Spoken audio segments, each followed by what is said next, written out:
Welcome, podcast listeners. It is episode number 447 of the Fret Talk podcast. I had to think about that then. You are here with your host, Mr. Budget Pedal Chat. That's with me. You are joined this week by Lee Babadoo. Yeah, you are. Yeah, you are. Hi, welcome back. And you are joined by Mr. Riggs. Say hi, Alex. Hi, Alex. We can't do that. We can't do that. It feels sacrilegious. It's awful. We can't steal Ben's thing. Sorry. It's Good evening. How are you? Yeah, I'm here. I am definitely here. In body. My spirit, maybe not. You have a smile on your face. That's so About it's normal, good. really. Yeah. Might be like tiredness. Oh yeah. Through. Yeah, we've changed the recording night, and change doesn't work. I don't like change. It works well for me though, because I haven't got to think, fuck, I've got to get up early in the morning. Yeah. Unfortunately, my body clock is the way that I just get up in the morning. Yeah. Like, no matter what the day is, I just go, well, it's fucking 5:30 right now, so yeah, we're awake. Then That normally starts happening when you reach 40. You sure you know? Like, are you definitely 39? I'm gonna. So this weekend is Mother's Day, so I'm gonna ask my mum, what's my actual real age? Come on. She go, actually, no, you're 45. What's my age again? Because that waking up thing definitely has started happening in the last year for me, and I'm just over 40. Yeah, it's been happening for me as well. So you just get up. Oh, it's like, what you're saying is it's not going to get any better. Thanks, guys. Thank you. And on that bombshell. So, did I ever tell you that I was 37 twice, but I missed 36? Okay. Did you just miscalculate and ran with it? My wife convinced me that I was 37 because she gaslit you. And I just accepted it. I was like, all right then. I couldn't bother to argue. And I didn't get to be 36. And I don't really like odd numbers, so it pisses me off. I mean, wise money is if your wife tells you something is true, it's true. You just got to yes, dear. So, you've absolutely followed husband instinct. So, I remember arguing it a little bit though, and she was like, "No, you're 37." I was like, "Guess I am." All right, fair enough. I mean, she was adamant, but she gets, she doubles down on things, and I was like, "All right then, okay." You know what my dad did? You know how you sometimes buy a bottle of port of the year of your birth, and then when you're 18, you receive the bottle of port? No, I'm not that posh. Sorry. Oh, yeah, what? Sorry. I thought it was just I said something it, that you were happened. thinking it. This sounds like a French thing, this does. Sounds like a middle class thing. But, so he bought a bottle for my brother, and then took 3 years off and bought a bottle for me. Except we're not 3 years apart, we're 2 years and 3/4 apart. And because of the time of year, he just got the year wrong. So I had a bottle of port from the year after I was born. I mean, the same academic year. We'll go with that. So you're 85? I guess so. Yeah, I had a bottle of 85 and I was born in 84. So yeah, my dad got the wrong year to do that. And then he was like, oh, but 85 was a much better year for port. And I was like, yeah, all right. You know what? The fact that he actually bought it. Best year.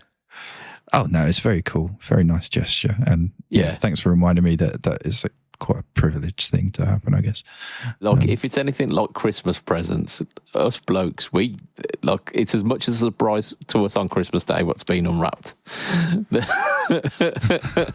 So we get fleeced though. We get absolutely fleeced now that we're older fathers of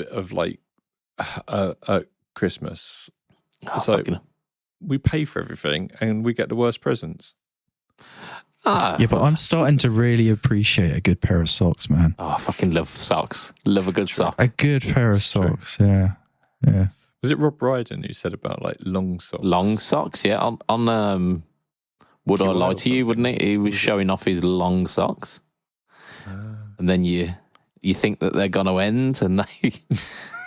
No, it weren't. It was QI, weren't it? It was QI. I remember. It was QI, yeah.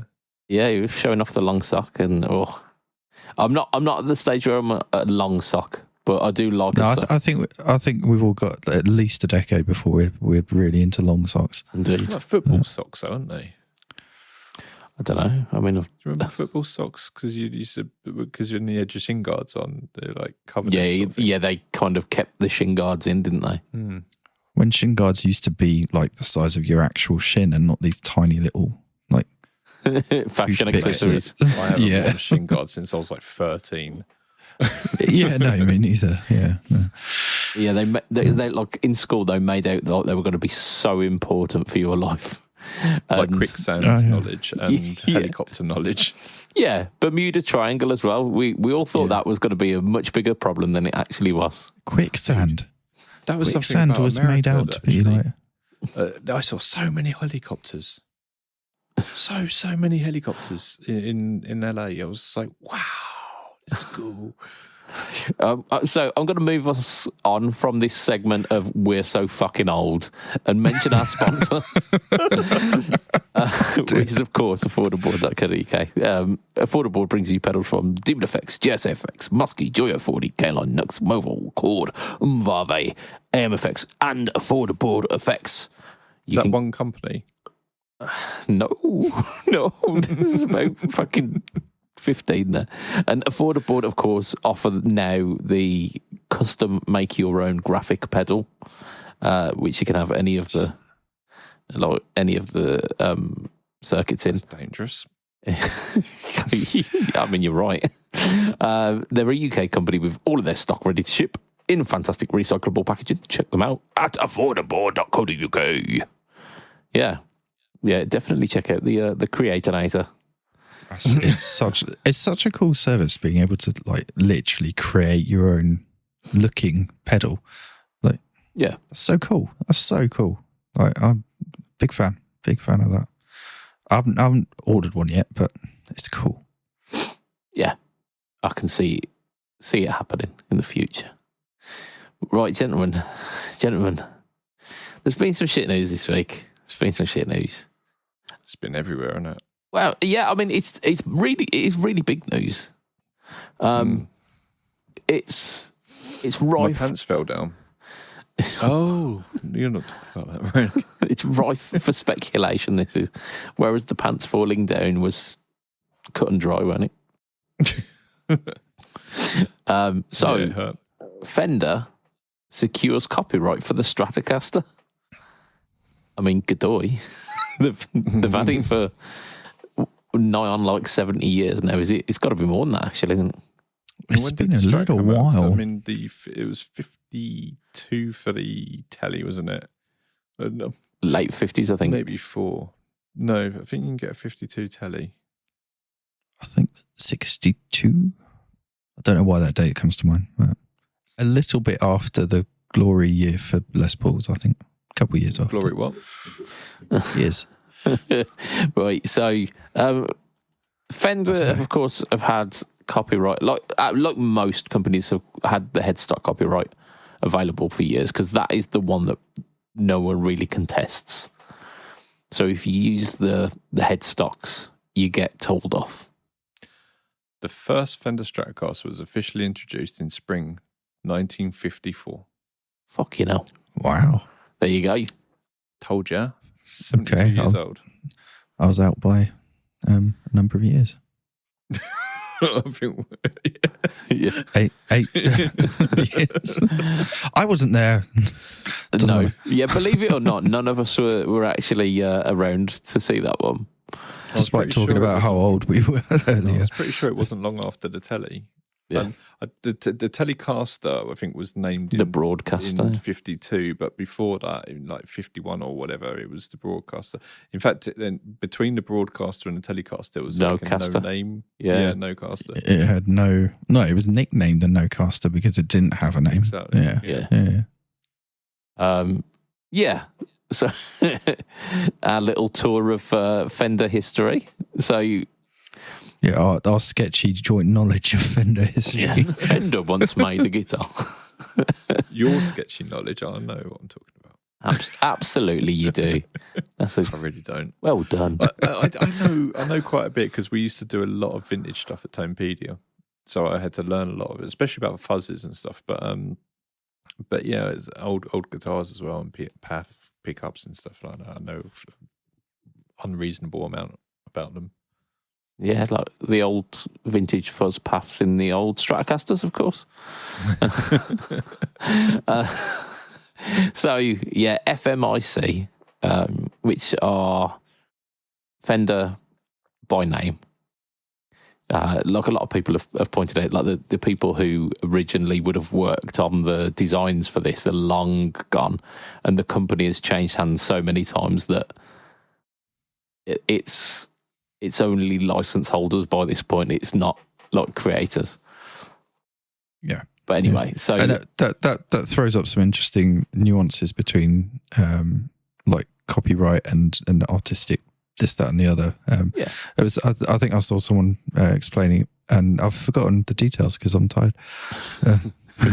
But yeah, the differences between copyright and patents that run out, and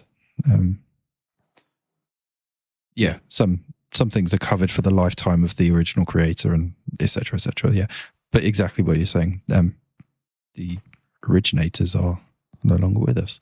Yeah, they gone. So essentially, what's happened? If we I don't know why that made me laugh. Gold. If we boil it down to it, is essentially like there was a Chinese company making quite close knockoffs and what? A Chinese company making Fender Strat copies? I mean, the fact that this was done in Germany and Behringer have come under heat very recently for doing something similar in the pedal world. The same thing. It's not necessarily a regional thing, but like Chinese company putting out essentially like Strat copies into Europe. Were they called Harley Benton? I don't think they were, no, because I think this would have gone a lot different if it had been. They like Fender took this specific Chinese company to court, and essentially they didn't bother showing up. So Fender won this case by default almost. It's probably worth noting that. Go on. Well, it's probably noteworthy that I believe this is quite a small company compared to some of the manufacturers that are creating Strat copies legitimately, so to speak, with different headstocks. So this is a smaller company that are making So Strats this is with the headstock shape, which is the. Oh, is it? Yeah. Okay, so this is That's what I understood. Yeah, it's like Yiwu Philharmonic Musical Instrument Company. Yes, the very same Yiwu Philharmonic Musical Company. Oh, that Philharmonic. Yeah. Yiwu Philharmonic. Yes, so it's that one. I know his sister. Bertrude Harmonic. They distribute through AliExpress, so like that is which is well known for legitimate instruments. Yeah, legitimacy. Like I heard from proper real brands. What Ali's a friend of Phil Harmonic. Yeah, and AliExpress is fast runner. Wee. Oh dear. Right. The shit jokes were at the end. And apparently we pepper them through. Actually, we a little segue. We've got, apparently we haven't heard it, but Budge's got a killer shit joke. So we always put it right at the end. So like, if you listen right at the end, just after the theme music, he will drop this killer joke, and then we all have to rate it out of 10 in the group. Absolutely, like 11s and higher is what I'm expecting. Yeah, AliExpress. I first heard about them from their Gibson knockoffs, like with Gibson on the headstock. That's where I first heard about it. They've become a little bit more legit since, but there's still some of that kind of kicking about. So they are the Gibsons people. What, the Yiwu? I don't know if it's that specific company that were doing it, but that has happened through AliExpress in the past. You can order all the big brand models PRS and have them look identical looking. Yeah, definitely not playing. Yeah, not necessarily playing, but you can get anything from AliExpress that genuinely has the correct-ish shapes. Yeah. And to look at again, like we're probably not just talking guitar as well, are we? Like Louis Vuittons and Chanel's and all of this. You'll probably. What's a Louis Vuitton? What does Louis Vuitton? What is a Louis Vuitton? I don't know what that is. It's a fashion brand. Yeah. Oh, okay. Get with it at the start. Is it like handbags or something? Yeah, lots of handbags. Lots of different things, yeah. Amongst other things. We went into a Gucci shop. Was it Gucci? Oh, some sort of weird Gucci. shop. Between the perineum and the butthole.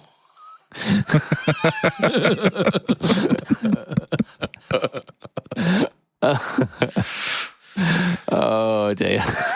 I used to giggle on the tube every time we went past Googe Street. Nice. Every time as a teenager, we'd giggle on our way down to the Astoria. If you're London based, you'll know what that used to be. Googe Street. Hilarious. I'm still giggling every time I come out of a car park and it says "oot fart." Honestly, I've lived here 5 years now. See it on a daily basis. I'm like, nice. Yes. It's the same in Germany, though, isn't it? Like Ausfahrt. Yeah, I think so. Yeah. Very similar languages. Similar, yeah. There we go. So basically Fender won a case in Dusseldorf.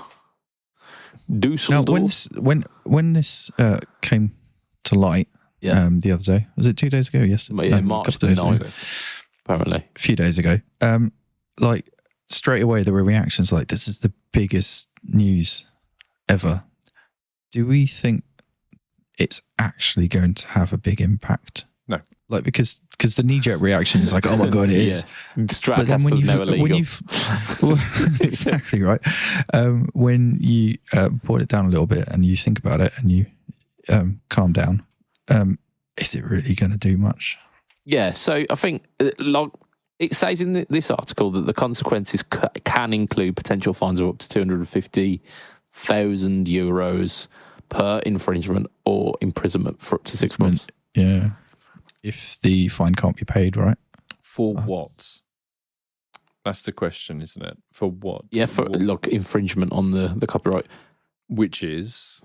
The body shape of the Stratocaster. Like, doing what with it? Because this is the fine detail that we need to pay attention to.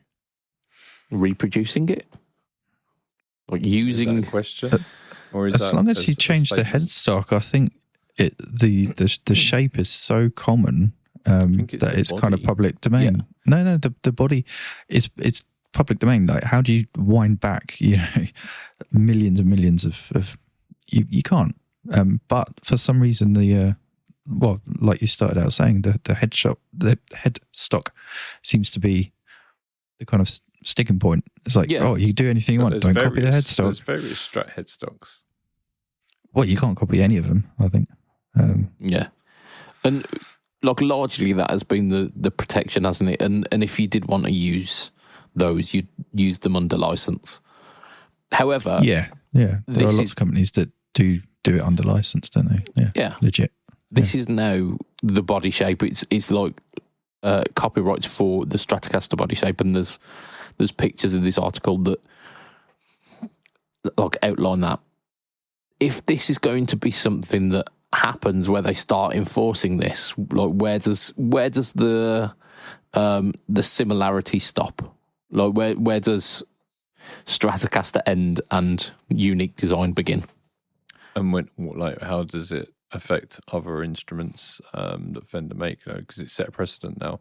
Now that they've got that, they should be able to push through the same law for any other instrument. So it'll affect all the basses. And I think they've tried in the past. I read somewhere that they've tried this with other body shapes that were actually weirdly more or less commonplace than the Strat, because the Strat is arguably the most commonplace body shape. So they they actually tried with the lesser common ones, like the telly, I guess, the guitar, P-bass, things like that.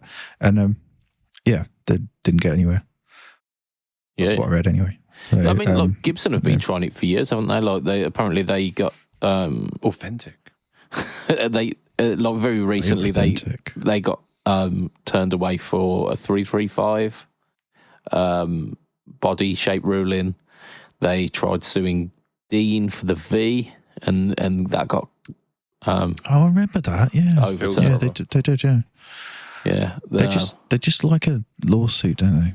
Yeah, American apparently they're companies, not doing it in the like right a place. lawsuit. You do it in Dusseldorf, it'll go straight through. Dusseldorf, the home of Litigation. European copyright law. That's it.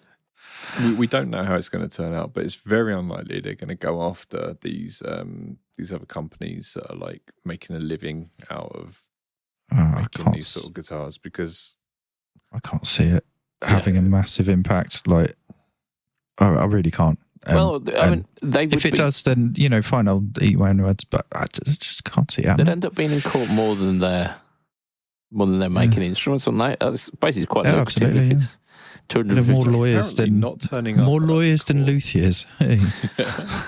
Probably are already. But the not turning up at court thing apparently is a way of costing the company who's putting the thing through more money, because often it gets pushed back and pushed back and pushed back, and they have to keep turning up, and then you don't turn up, and then they have to pay their lawyers to turn up on that day, and then that day, and then that day, and so on and so forth. So it ends up costing the other company who's trying to do it lots of money. Yeah. So maybe that was the Chinese company's plan, and then the judge was like, "Oh, fuck them." Maybe they didn't get like the memo. Then. Get the memo. Like, imagine like someone in this company. They read the article and I was like, oh, damn. I was meant to pass that message on to the manager or something. Chinese internet's quite restricted, isn't it? So it could have just been a firewall issue and like an email got caught. Out. Yeah. So they sent it from Gmail, didn't they? Yeah. It's like trying to go through an American like email address. They're like, absolutely not. Gets caught by the firewall, and then. Do you reckon like the government's like spam folder is full of these emails? No doubts. I just imagine this massive spam folder. What's the spam folder for? Oh, all emails to China. Okay. Yeah, all of the litigation against certain copyrights. Everything. If it has the word copyright in it, it goes straight to the straight. bin. Yeah, straight in. Shit about that. Yeah. Just to feel like copyright. Sod that. But, yeah. I mean, this only applies in Germany as well. No, it's across Europe. No, EU. Yeah. Okay. That was stated, yeah. So basically, if you are a manufacturer of a Fender Stratocaster like instrument and you can't sell it in the EU, bring it to the UK because we're not in the EU. So let's make Brexit work. It happened. I mean, there's got to be one fucking saving grace. There's got to be one thing, just the one positive out of Brexit. Cheap Fender Strat the copies. island of the Stratocaster. Probably it's not cheap, are they? The people making these are actually charging probably more than you'd pay for a proper Strat. They're like boutique versions. These are the companies we're worried about having trouble with it because they're making really good gear. They're making them better than Fender made them. Oh yeah, if you look at all of the different price points. We don't want boutique luthiers harmed by this. Yeah, obviously. That's where the worry is. But that's unfortunately the problem, isn't it? Like the people who will be the easiest to enforce this with are the people who haven't got that financial backing. So companies like Thomann and Harley Benson, who are putting out loads and loads of S types. And T types and like all different versions of different body shapes. They've probably got the lawyers to back it up. I hazard a guess that they will be fine. Yeah. Somehow. But I was just imagining like a shipment of PRS Silver Skies. It's like, no, not just the EU. Into the ship them to the UK. No, ship them to the UK. No, they spent 2 years on that carway. He'll be fine. I have to admit, I haven't played one, so I wouldn't know. But to be fair, I'm not the biggest really Strat nice. player anyway. Yeah, Have you tried one? I've tried both. I've tried the US and the SE. Yeah, nice. And both feel different, and both were fantastic instruments. You haven't They're played different. my Japanese Strat, have you? What, I me? have. My Japanese one. You played my Mexican one, but I sold that ages ago. The cherry What red. colour was it? It's candy apple red. Oh, maybe not. What was the other one? The other one was like Sienna Burst. Yeah, that's the one I tried. That was Yeah, alright. yeah. That was nice. I had the Seymour Duncan's mini like humbuckers in it. But I've yet to try a Strat that I just think, yeah, this is amazing. this one's really nice. So I always say that if you're going to get a Strat, get a 90s Japanese one because they go for next to nothing and they are basically the best Strats you'll get. I have to go shopping. Maybe. Yeah. I mean, I've already got. I do have a Strat. It's just not a Fender. Oh, you know what? The headstock is, off the top of my head, is pretty close to a Fender one. Maybe it was licensed. What is it? The Blug signature. Yeah, the vintage Yeah, vintage. Yeah, V6 Icon series, is it? yeah. I didn't pay a lot of money for it, and it's cool. It makes the noises very well. That's Thomas Blue. Yeah, it's his signature one. Yeah, My mate. it's it's a kind of relic thing. It's got a nice vibe, and it makes Strat noises, But not a classic vibe. No. They're not allowed that. No. I tried playing a classic vibe lick, and the lead fell out. Like, the jack just went on the floor, gone. Yeah, it's like no. Shut itself. Denied. Yeah, there's a little motor that turns the volume off inside the volume pot. And it just winds off. That would be cool, actually. I think we may have strayed a little bit here from the Fender ruling. It's a wait and see, but I really don't think this is going to be quite as big a deal as everyone's kind of making out. It's mainly to deal with that one company. Oh, and like there's been comments of people saying, "Oh, well, what they'll do is they'll dissolve that company, come with a new name, and then start it up all over again." That sounds like one of the tactics that he used. Yep. Yeah. I think you're spot on. I think that's exactly what. There was a company who used to sell double glazing down in Kent, and they offered a 10-year warranty on all of their windows, but every other year they would basically sell the company to one of the other family members. The sneaky bastards. Yeah, and slightly change something here or there. Like none of the staff changed, nothing else changed. It was just a sign over, so they didn't have to honour the warranties anymore. And Lee worked for them for 6 years. No, I didn't work for them. No, I worked for 2 years and then reapplied for my job. I run the solar panel side of things where I was working. That was cool. Windows, horrible. Yeah, who needs Windows? The Windows sales game is it's horrible. It's predatory, isn't it? Yeah. Yeah. Yeah, we need to wait and see on this one, don't we? Yeah, I think we all agree. I think that initially it was like, oh my god, but now it's like, Definitely shit news though. Yeah. Well, it's it's potentially shit news, isn't it? At the moment, it's just it's a good for the Chinese category, company didn't turn up to court. The shit news category is pretty strong so far this year. Yeah, it's diverse as well. Yeah. What was the shit news last week? Don't say go and listen. Well, did you not listen back? Like, you wouldn't believe it, but you've got to go listen. Alex, tell us about a certain shop in Guildford that are disappointing you this week. So, yeah, sure. Proud owner of a Digitech base whammy, or what did you call it? A Digitech a BAMI. BAMI. Was it called a babby? Base whammy? Babby. Whammy. Yeah. Anyway, I wanted to use the detune setting, which is kind of like a chorus.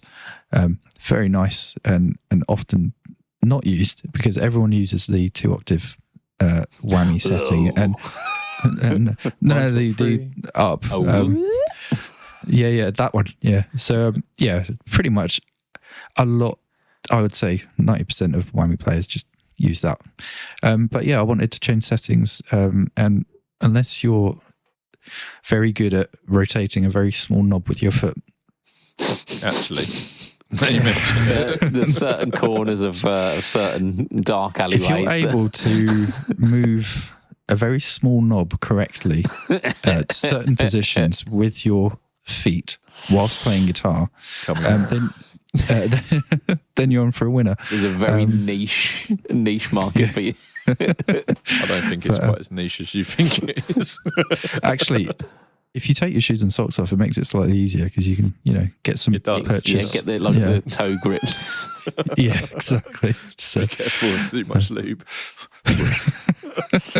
Failing that, the Digitech Whammy has a MIDI port, and you can send MIDI messages to pick up presets. And this is what I wanted to do, so I purchased a MIDI baby from Disaster Area. Am I saying that right? That company. I'd have to bring it up again. Disaster Area. Did I make that up?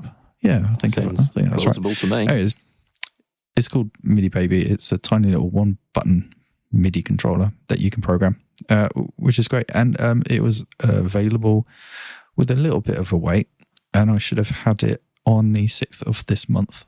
And so how is it? It's very transparent.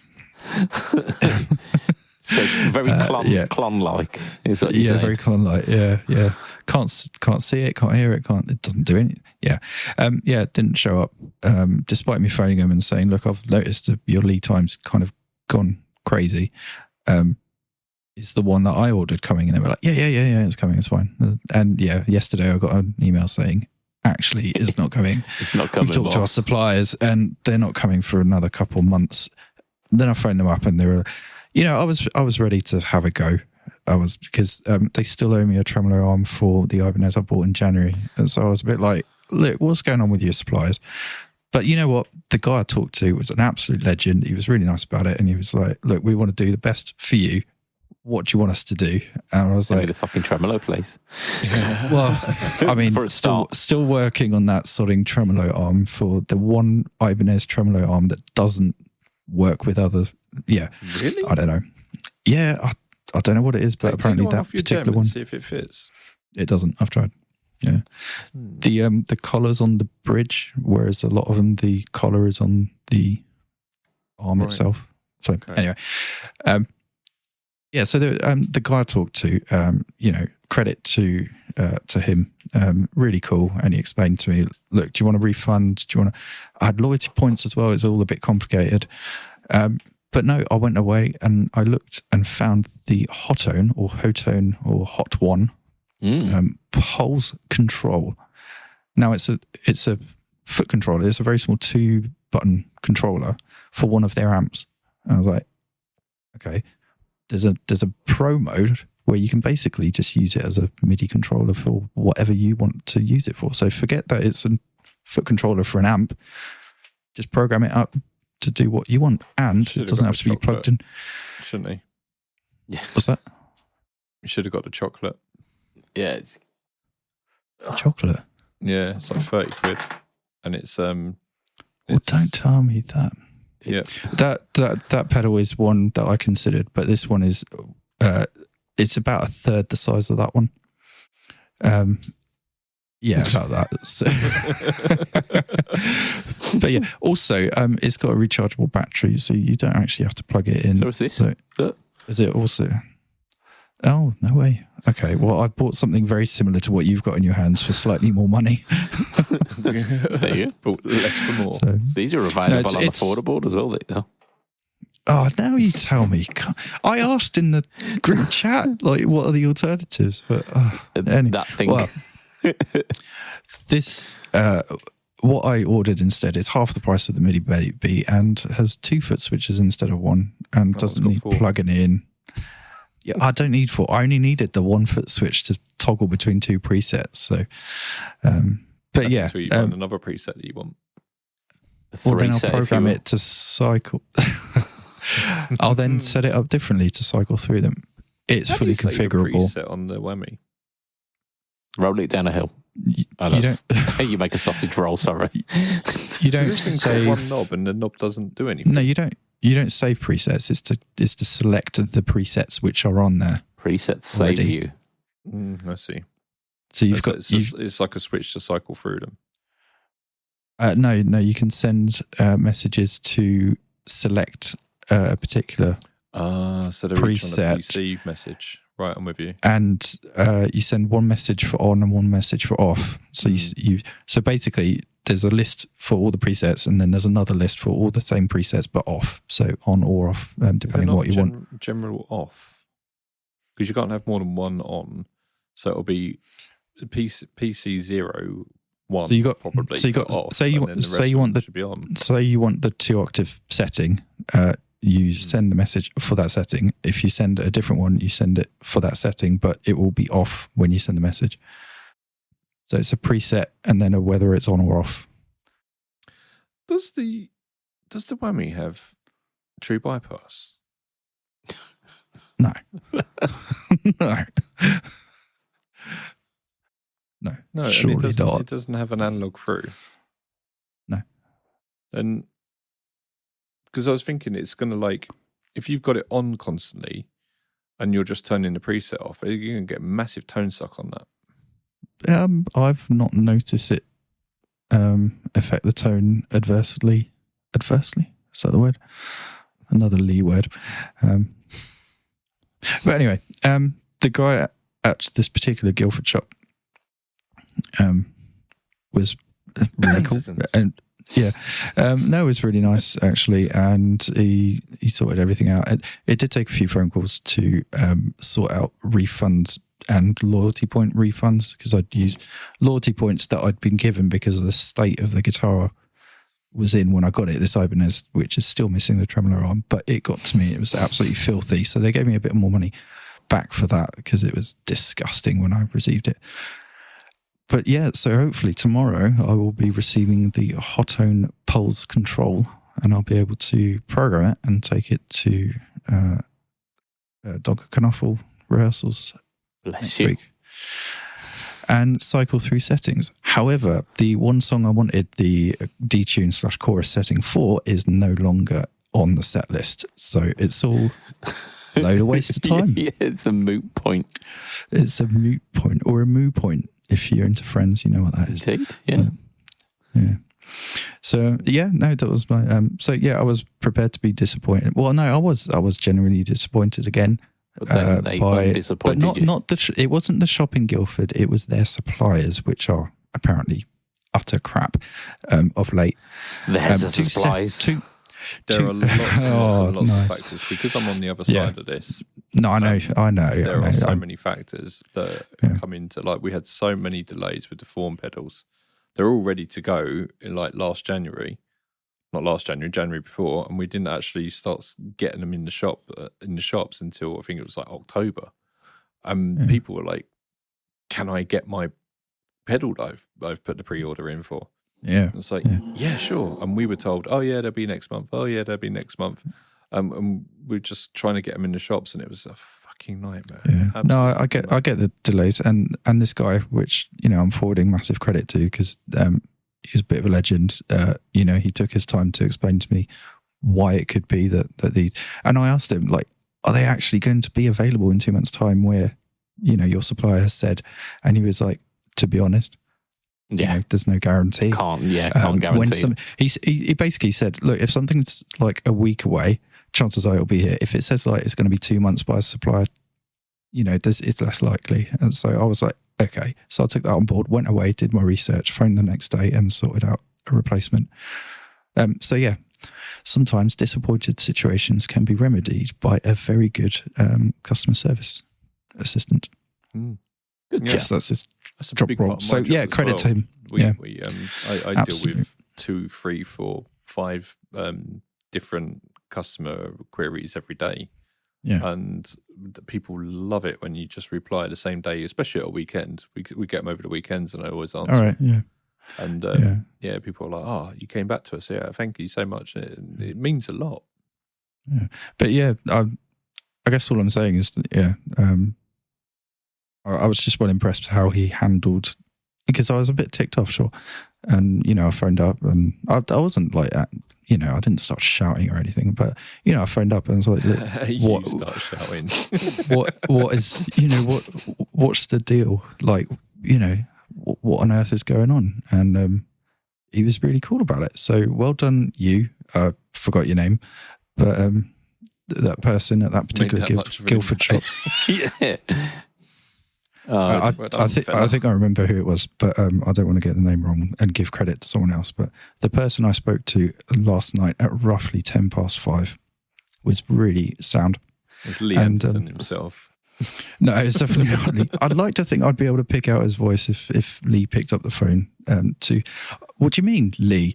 It's a shop in Guildford. We didn't say anything about Anderton's. Anderton's brilliant, man. They really are. Every time I've gone in there, I've had a good experience. They are fantastic. Whenever I talk to them on the phone, they're absolutely fantastic. It's just been unfortunate that this year there have been a number of letdowns, and it's not really their well, I don't know, losing parts to a guitar that was in their possession. That's kind of weird, but yeah, but it's going to be down to one person, isn't it? Rather than the whole company. One person fucked up on that. We can judge the whole company, but that person's probably not with the company anymore. Maybe not. But yeah. Who knows? It's all good. It's all good. Yeah, that's what I'm trying to say. Is bit of a result ultimately in the end, thanks to good customer service. Yeah, thanks, Steve. Right. Lee, tell us about the EQD Towers stereo reverberant filter by EQD. No. Towers. Stereo. Right. Okay. So our friends over at Earthquaker have released a new reverb, and it's quite interesting because on the face of it, it's just like a reverb with some funny trails. But imagine you've got like a shimmer where you've got like kind of ethereal kind of reverbs going on that you can play over. They're almost like a pad that you lay down and you play over, and it's all very lovely. Absolutely. Now imagine that you've got a little bit more control over that trail, and then you can add a bit of modulation to it via filters. So you're not modulating the actual effect. You're putting a filter on it, a bit like a phaser sort of thing. And then imagine that you can do all different sorts of shapes and stuff like that, and put LFOs on it, which are automatically changing filters and low frequency oscillators and so on and so forth. That's basically what this pedal is. And then it's also got this foot switch on it. What's it say? Splash? I can't see what it says. I've forgotten what it is. It is stretch. There you go. Which, I mean, that's going to give you your sort of like sustained ethereal sort of pad. So you'll get that longer, but depending on how you've got the length and the frequency and the filter and everything mixed in, you're going to get a different effect. And then you've got the 3 different modes. I mentioned the LFO already. You've got manual, so that'll be like a fixed reverb. And then you've got envelope as well. So then it will actually respond to how you're playing as well. So the reverb will change depending on what you play. And it's pretty cool. You got 8 presets on there. And then you can put in, like, change it to whatever you want as well. Yeah. I think it's wicked. And you can plug in an expression pedal onto it as well. You can. I don't know what that does. It's good. Is it not? You can set it to any of the parameters, can't you? I remember seeing this. Like, you power off the thingy, once you power it on, you like hold one of the foot switches down and then turn the knob that you want it to affect. Right. That makes sense. So at NUM, I was speaking to Jamie about this, and you weren't there, man. You weren't there, man. You don't know.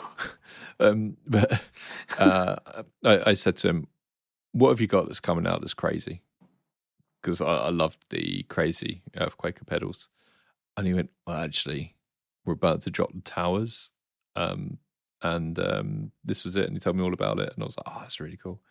So yeah, I've been excited for this one to release, and here it is. Yeah.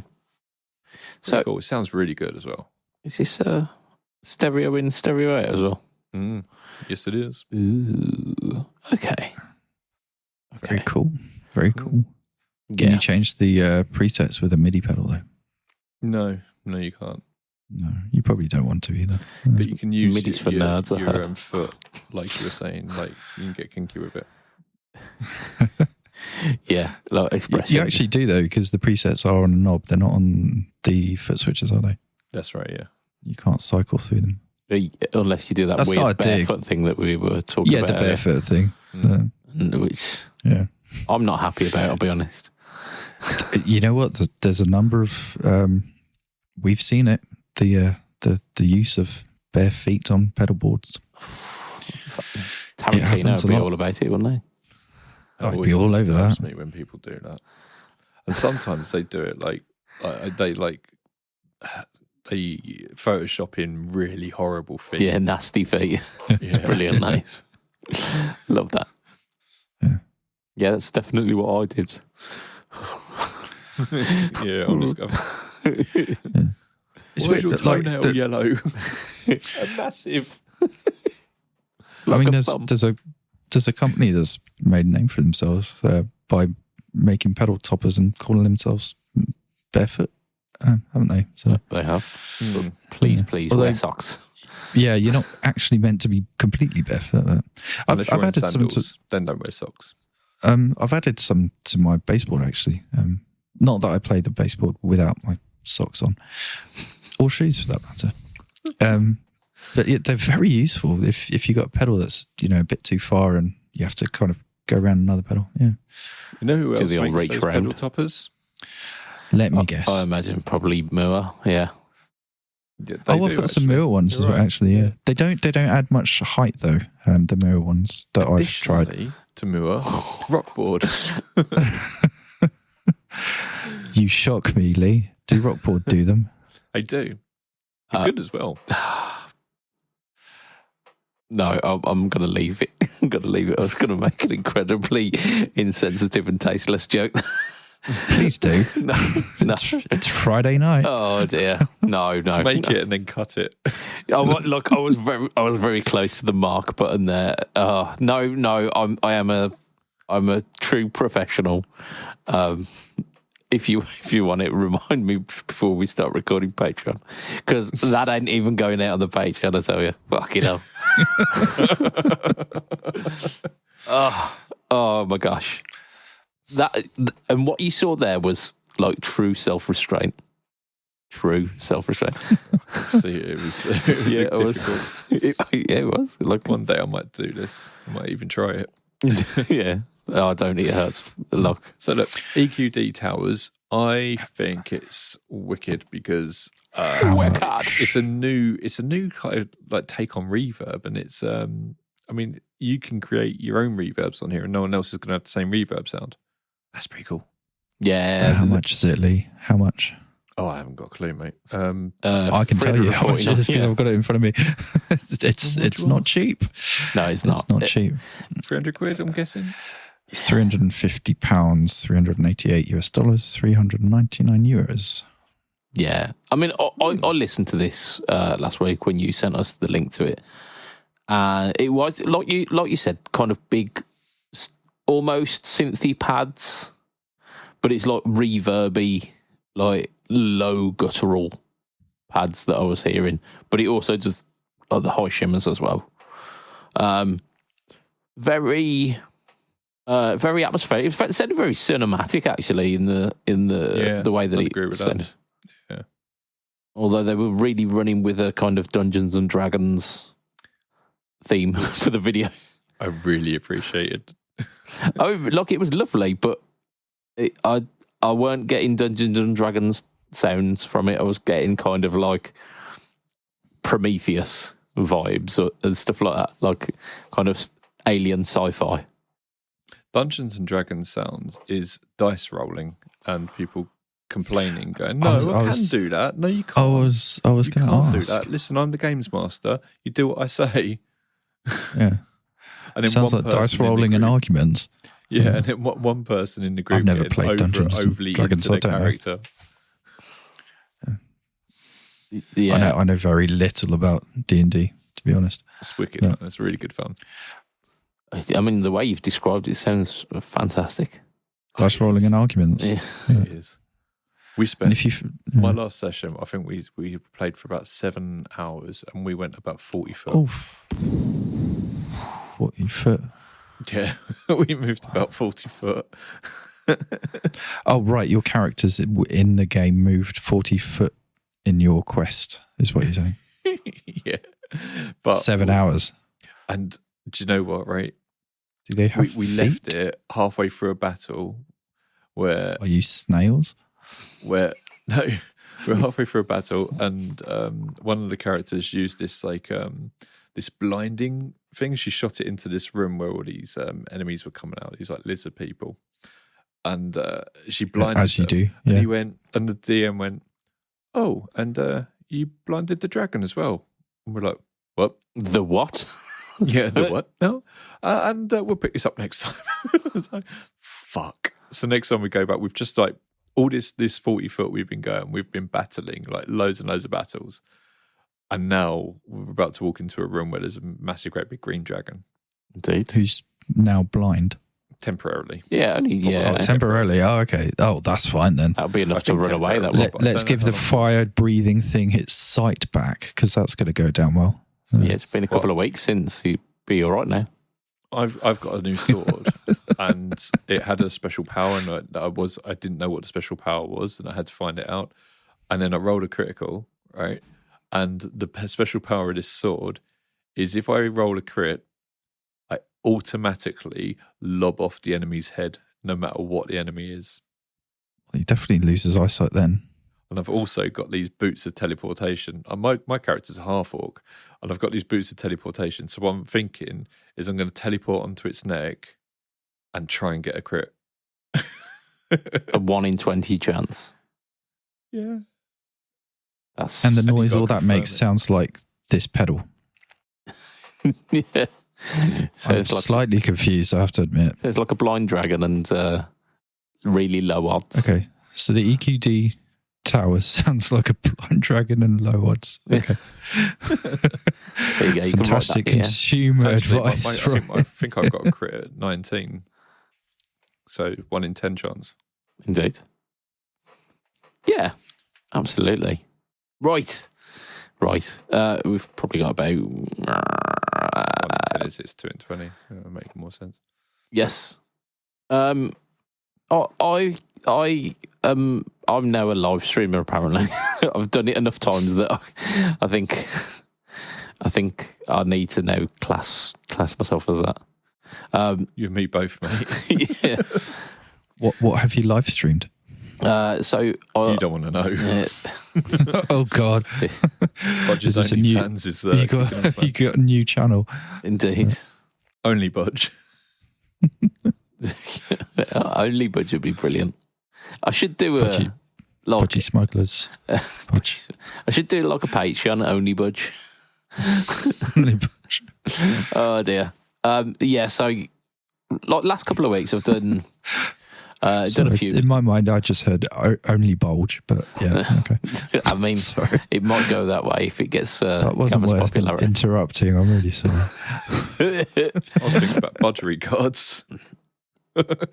Yeah, so like last couple of weeks, I did like a live like pedal run through of the new X Trident, which had to get cut short because the streaming software didn't work so well. But then I did one on the Soren Tiny Stomp as well, showing off, like kind of answering some questions in real time, and then answering some of the questions that had come in the comments of a previous video. Then this week, I found out that neural lamp modeling has got a sequel. So I was so gosh dang excited that I just wanted to share it with the internet. The neural lamp modeling awakens. Yeah, it's neural lamp modeling 2, neural lamp modeling's baby. The search for neural lamp modeling. Judgment Day. So yeah, I found out that basically they're doing like architecture 2 for neural lamp modeling, which essentially makes it a lot more lightweight. So like the reason why a lot of the cheaper modelers had to convert to their own proprietary software was not because they wanted to do their own proprietary software. It was the fact that like full quality neural lamp models were so CPU heavy that their lower end stuff just couldn't run it. So they had to kind of slim it down some way. Makes sense to me. Yeah, if you can run it on lesser hardware, then fantastic. Yeah, and they've all done something similar where they've all got like the Vailton used the snap tone technology. The Pocket Master reverts it to their own technology. I'm sure even the Soren does to its own thing. But thanks, Lee. Sorry. The new architecture looks like it's going to be full quality NAM files, but in a much slimmer package. So the implication of that is that theoretically this less powerful hardware will be able to run the full quality NAM profiling. That's great. Yeah, which was exactly why I was incredibly excited about it and wanted to share it with the world.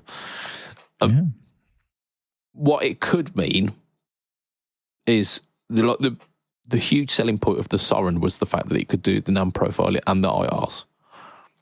A lot of the other ones don't because the NAM profile is so heavy duty. It might mean that it frees up enough kind of processing power that we can do that on all the others. So no, that would be a result. Yeah, it would be. Look, this is just like me purely speculating at the moment. Alex, you're the software guy. Do you think that? Excuse me. Yeah, you are a resident software expert. Yeah, because you know all about coding and shit. My job title has the word hardware engineer in it. Yeah, hard, not software. You know all about software. Shut the fuck up and stop arguing. Ask your question. I might know. Do you think they would be able to do an update to the existing products to run new software without affecting the existing profiles that are on there? That's a 2-part question, I guess. It would heavily depend on what hardware they've got in there. I don't know what the circuit board looks like. Literally, I don't know what processors they're using. Show him the schematics. If you show me the schematics, I can be a lot more, because that's what I do, or part of what I do. If they're making it easier to run it, they're making it's the same thing, but it's just easier to run it because it's smaller files. Like, put it this way: if you've got a generic processor, let's just make it really simple. A really basic processor. If you make a something that's needs less processing power, then yeah, sure, why not? Why wouldn't it be able to run the newer, lighter version? But that is making hundreds of thousands of assumptions to come to that point. If they were able to do that, do you think that it would require taking away everything that already exists on there? I mean, again, that would depend on the limitations of bandwidth, storage processing power. Yeah. So all those little things. Yeah. I mean, you're limited to your processing power, your data bandwidth, your memory, so storage, the type of memory, I guess. So all those things is a converter to take your existing NARM files and convert them into the better versions, like into the smaller versions. So then you can take off of your thing. The NAM files haven't changed. The NAM files are they're the same NAM files. It's the software that processes the NAM files. Like currently, they convert, like you dump the NAM files into the unit, and then there's an internal conversion to make it less processing heavy. Yeah. To kind of make a small analogy, I guess is you've got a game you want to run. You've got a Windows PC. It doesn't work very well on that, but you change it to a Linux PC. That a game was the worst example because gaming on Linux is. Anyway, you had a program that runs not so well on a Windows PC. You don't change the hardware. You change the operating system to Linux. It might run better on there because Linux, generally speaking, very, very generally speaking, might run better on there. It's the operating system. Right. So put it that way, yeah. I used an analogy on the stream here, which was early PS1 games versus like later on PS1 games, which is like they had the same same hardware available, but the original PlayStation games looked blocky and very basic because they were so new to developing for that. This is what made me think it was the files that wasn't converting. Yeah, it's yeah. Like your analogy it's like kind playing of a PlayStation 1 game on a PlayStation 2, and the PlayStation 2 upscaled the PlayStation 1 game. That's what this is like.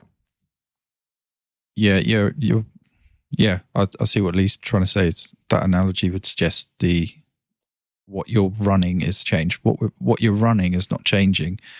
It's the way it's run on the same hardware that's changed. Is that right? Yeah. So that's how I understand it. The anyway. optimization of the hardware, because the hardware of the PS1 stayed the same throughout its entire run. It's the way that the developers had optimized for that hardware to make it to get the best. Yeah, they were making better use of the hardware with the later games. Yeah, sure. Yeah. But yeah, no, it's all really positive. Being able to run full profiles on lesser hardware. I mean, fantastic. It means more people can have access to the full. We're all talking out our asses. I hope I'm not. I mean, I'm just interpreting the information I'm being given. I don't know, obviously. Yeah, I mean, the whole kind of push on the Neuralamp website is that it is slimmer, lighter, and it's basically more optimized essentially. So your video showed up. That's SEO, motherfuckers. No, it's NAMM. NAM. Yeah, Neuralamp modelling. It probably is when I type it, to be fair. Motherfucking modelling. It's like ATM machine, isn't it? Yeah. Do that all the time. It's like having a new OS image on a PC that is lighter weight and works with the hardware better, which means you can run better things through it without changing your hardware. Yeah. You're changing the kind of the middle part. Where the fuck do I find out about this? It's on... I've put NARM profiling too. Yeah, it's A2 is what it's called. It's architecture 2.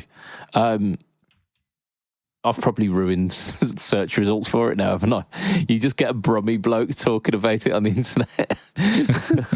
Because not only have I done this live stream, I did the live stream and then converted the live stream into a video. So I cut the start and the end off to make it a watchable video. Top and tailed. But then from that, I also basically made a best bits compilation clip. So it's gone from 25 minutes to 7 minutes. And that's got really popular as well because people look at a 25-minute video and go, oh, I don't know if I can commit to that. Go, 7 minutes? Yes, absolutely. So that's how I basically did one live stream and got 3 bits of content out of it this week. Yeah, you keep turning up on my phone when I open YouTube. I mean, that's because I keep doing stuff on YouTube, that is. Yeah, no, you keep like updating, like, some of the things I follow, like they don't update very often, but because you have been, like, lo and behold, you end up on top of my list. Oh, brilliant. That's what I like to hear. Scroll right past it, but Yeah, fuck this guy. I mean, I have to talk to him once a week. I don't have to listen to him fucking 7 days. Fucking hell. It's improved capture accuracy and reduced processing requirements, so captures work on an even wider range of hardware devices. Yeah, that kind of goes hand in hand with my understanding based on what you guys were saying. Yeah. So, I mean, the kind of the second half of my video, which was where I was kind of speculating as to like it then kind of releasing for stuff like this, is pure speculation. But from what I know about those companies, like, one of them jumped on NAM profiling. It was like the Pocket Master first had kind of quietly updated that just in like a like 1.1 update about a month after the product released. It just went, oh yeah, by the way, you can now do NAM profiling. And then all the other companies did it. And now suddenly most of the budget modelers have got their own version of this like file conversion NAM profiling. So it's my speculation that by about Q3, Q4 of this year, once that the full A2 NAM profiling gets released, they'll do a conversion for it where it now becomes an update for all of the products within that. They've optimized it for capturing an even wider range of gear types like compressors. That's interesting. Ooh, that's cool. Yeah. So that's from not only like the player side, but the capturing side as well. Nice. So we are potentially not only getting lighter weight players, but also more detailed captures as well. It says lower CPU requirements. At 13.8 thousand parameters, the A1 standard model is computationally intensive, especially for embedded hardware or in multi-effects pedals and floor units. A2 will deliver comparable or better accuracy while being more efficient and enabling NAM to run natively on more devices. But it doesn't say how many parameters it is. So it gives us the parameters of the A1, but it doesn't give us the relative parameters of A2. Yeah, because A2 is not complete yet. It's still in. Yeah, I was going to say it's not been finalised by the sound of things. Yeah, that's annoying. Yeah, they're did probably say. So they said testing and then trying to incrementally optimize it as much as possible before saying, yeah, we're done. Yeah, I think will introduce. Listen to this. This is interesting. A2 will introduce slimmable neural models, a breakthrough that allows a single NAM capture to adapt its processing requirements on the fly. The same NAM profile can run at full quality on your desktop DAW, then scale down automatically for your guitar pedal or floor unit without requiring multiple versions. Very cool. Mm. Yeah, I'm liking this. Like the engineering brain is triggered by this in a good way. Triggering's not necessarily a good way to this day and age, but I mean it in a positive way. That it's it's piquing your engineering interest. That's probably would have been better vocabulary to use. Yeah, they confirmed that it's going to still stay completely open source, which is brilliant. Yeah, you know what? To put so much time and effort into developing stuff and making it and keeping it open source, it's commendable. Is that the right word? Yeah, absolutely. Yeah, it's phenomenal in this day and age, isn't it? Amazing. Yeah, and amazing. Apparently, they've had input from the industry as well on this one. So it's not just kind of homebrew technology now. It's being taken seriously enough that people within the industry are kind of chipping in with it. Yeah, some guy called Steve Atkinson, good name, has helped him with it. Indeed. So that, like, I was so gosh dang excited about that I thought, got to do a live stream on this. But it's been the case where, like I said, I'll do maybe one a month. I can't commit to doing them weekly, and I just have been the last couple of weeks. Yeah. You know what? There should be an opposite to the shit news. There should be like an exquisite news, and maybe that is it. There you go. Yeah. First exquisite news of the show. It doesn't roll off the tongue. It needs a better name. Do we call the shit news exquisite? Exquisite. How would you say that? Exquisite. Exquisite. Exquisite. That sounds squelchier, and that's worse. Yeah. You could call the feature exquisite and exquisite. Oh dear. Right, gentlemen, I think that's probably where we should cut our losses for this week. And on that high note. Oh dear. Yeah, so I'm going to extend a thank you to you lot, you listeners. You've made it this far. Even past exquisite guys. Fuck. Even you there. Muse are bringing out a new song as well. Oh. That'll be shit news next week. It might actually be. I'll tell you as to why when we're off air. Okay. Right. So extending a thank you to you listeners. You are amazing people. Thank you so much. If you do feel so inclined, if you follow us on YouTube, that's youtube.com/FretTalkPodcast. Just leave a like and a comment on any of our videos. It helps. It's very nice to do. I'm going to extend a thank you to, of course, Affordboard, who are our proud sponsor of the podcast and of my YouTube channel as well. Check them out at affordboard.co.uk. They've got loads of cool stuff. And make your own pedal. So cool. That is so rife for shenanigans. It really is. Imagine how you could take. Wow, you could do all sorts, couldn't you? Yeah. And why has no one not done this before? But I don't know. But you could go to town. You could literally. Yeah. Sorry, I wasn't listening. We're going out. Yeah, we're going to town. Yeah, apparently. Not this time of night though. We'll go tomorrow. And I'm going to extend tea, go to bed. That's it. In bed by not 9. Caffeinated tea. No, can't do that. Not this time of night, no. I'm going to extend a thank you, of course, to our Patreon backers who you can join on the premium tier for as little as $2 a month, or if you just want to show us a bit of love. But I'll show you some love, baby. Excuse me. If you just want to show some love and get your name shouted out on the podcast, you can also be part of the free tier as well. If you are part of the premium tier, however, you can join us on the Patreon podcasts, which they accompany this. And as we say, it's definitely a little loosey goosey behind the page wall, isn't it? But don't forget, even if you're not listening to the Patreon, you still get to listen to the shit joke after the music at the end. The shit joke better be really. Yeah. He's been playing this. It needs to be a giant turd of a good shit joke. Indeed. Because you've been big in this one. Big in expectations are high. Yeah, they are. They're very high. Right. I'm gonna mention our premium tier Patreon podcast backers, if that's all right. Everyone cool with that?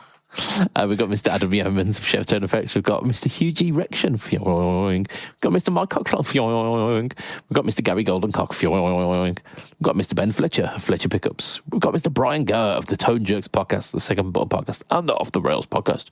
We've got Mr. Diabetes Foot. We've got Mr. Jason Wharton of Jason Wharton 82 and of at PBOD on YouTube. We've got Mr. Johnny Cambridge. We've got Mr. DJ Play Nice. We've got Mr. Crazed Fandango. And we've got Mr. Mike Phelan. Crazed Fandango is just absolutely killing it with pushing our stuff, commenting on the page, but also on the YouTube stuff as well, putting likes and comments on all of them to just help push us along. Like MVP, good man. What does that mean? I see people write it all the time. I have no idea what MVP means. Most valued player. Oh, there you go. That's because I don't play online games. I mean, that's from it's sports. Everything sports, yeah. It's a big thing. I don't do that either. Yeah, absolutely. Free tier people, you also get a shout out. We love you too. We've got Brett, we've got Dave, we've got Harry Wellington, we've got James Bragg, we've got JD Fosho, we've got Jimmy Smith, Johnny Goat, Julian Nielsen, Kamal Singh, the entirety of Kent, or that one baseball player. We've got Marlers, we've got Matthew Dying, we've got Michael Quinn, we've got Michael Baines, we've got Michael Levinson, we've got Mika Peponen, we've got Mike, we've got Nico Moisey, we've got Perry Wright, we've got Raphael Formaren, we've got Ross Philpott, sorry, my bad. We've got Jack Richards, we've got Simon Fricker, we've got Vaughan Murray, we've got... No, sorry. You see You is... didn't say Simon Fricker, right? Simon Fricker! There we go. We've got Vaughan Murray. We've got what you see is not what you get. We've got Mr. William Crown. We've got Mr. Frank Brack. We've got Mr. Michael Ribovich. We've got Rich Gretzky. We've got Pedalboards of Doom. Yeah. We've got Iz.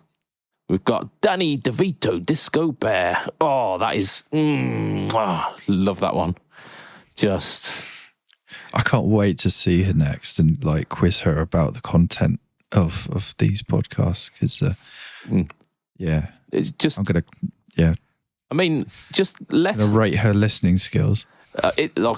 She can listen as actively or as passively as she likes, but let her know that her Patreon handle is very rhythmic, and I love it. It's fantastic, isn't it? It's got a beat to it, and like the fact that it is Disco Bear, Danny DeVito, Disco Bear. Yeah, look, it gets you right in the zone. Disco Bear. Just chef's kiss. So thank you, Danny DeVito. Look, thank you each and every one of you people who follow us on. Yes, you as well, Lee. On Patreon. I keep missing a trick because I could just add myself. But you absolutely could. I tried to add myself, but it doesn't let me add me because I am, of course, the curator of all of this stuff. What would your name be if you were to put a funny name on there? I mean, answers on a postcard. What should I name myself? Let us know in the comments on YouTube. Go onto YouTube and tell us in the comments. If you want to catch me online, I am, of course, BudgetPedalChap at Facebook, Instagram, YouTube, Threads, and Blogspot, all at or / BudgetPedalChap. I'm, of course, also on Fret Talk Podcast over at YouTube as well. I am the manager of that channel. I do stuff with PBOD as well, at PBOD. Do you? Yeah, I do, yeah. Not for a while, but... We're having a month off at the moment. We are, yeah. We just, chilling for a little bit, like a villain. Lee, where can we find you? In jail? Like a villain? What was that? Chilling like a villain. Right, okay. No, you what said have you done like this time? Yeah. Speeding. Indecent exposure. Like, absolutely. Nothing indecent while speeding. That's it. Yeah, What's okay. that guy holding a cocktail sausage? With his feet. He really wants a driverless car to drive itself so that he can get up to all sorts of other things behind the wheel while speeding. You can find me on everything Pedalboards of Doom. So all the different socials. You can find me at everything Rockboard by Warwick, and you can find me at everything Fawn Sound Labs.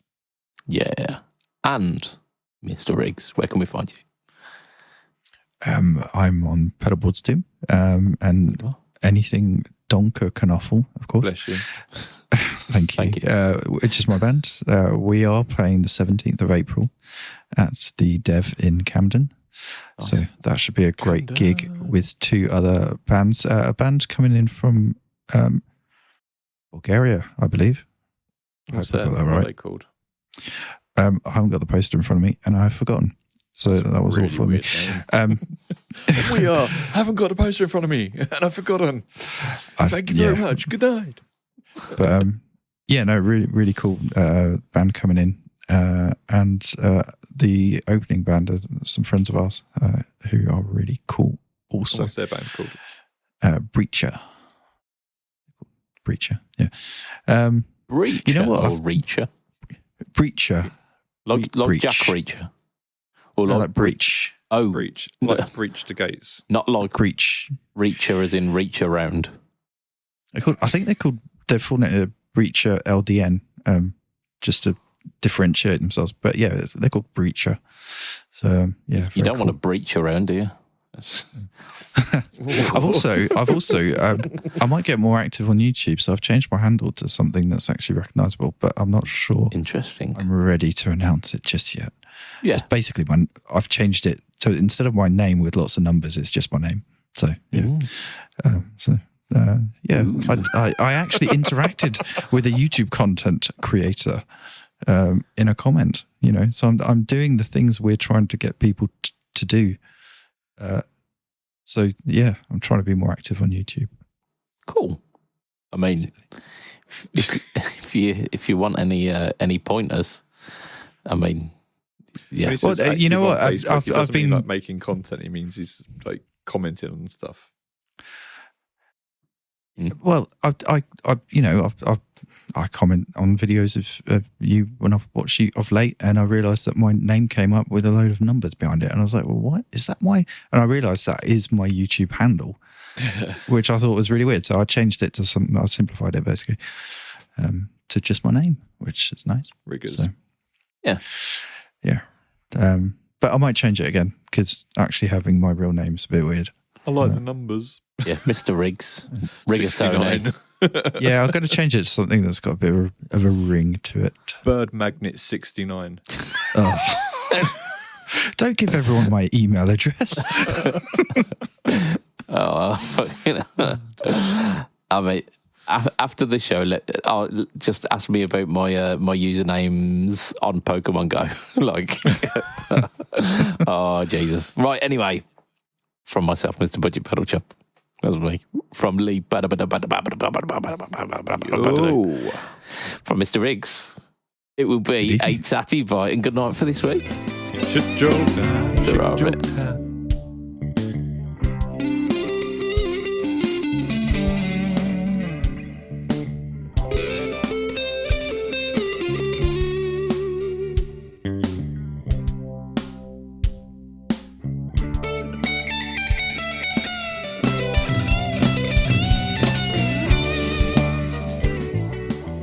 I'm dating an English teacher who keeps correcting my grammar during sex.